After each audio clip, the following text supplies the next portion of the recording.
Après avoir créé votre tableau, vous vous êtes rendu compte qu'il y manquait différentes données. Ne vous inquiétez pas, nous allons voir ici comment insérer de nouvelles colonnes ou de nouvelles lignes à l'intérieur même d'un tableau.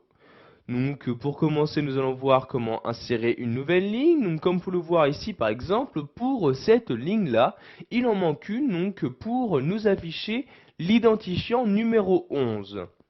Donc je vais donc ici tout d'abord sélectionner la ligne se trouvant en dessous. Donc je fais un clic droit sur cette ligne-là et je clique ici tout simplement sur insertion comme ceci.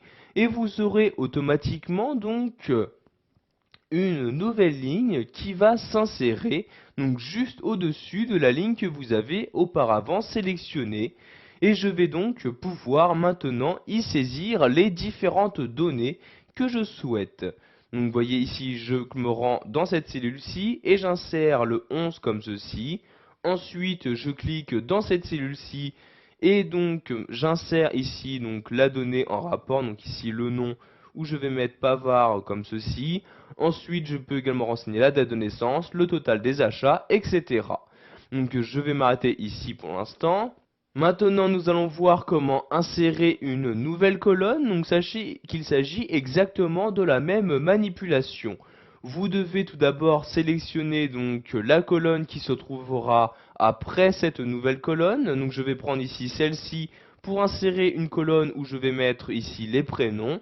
Je fais donc un clic droit sur cette colonne-ci, puis je clique ici sur insertion dans le menu et vous avez donc maintenant une nouvelle colonne qui vient d'apparaître à l'intérieur même de mon tableau. Je vais donc maintenant pouvoir remplir les différentes cellules se trouvant à l'intérieur.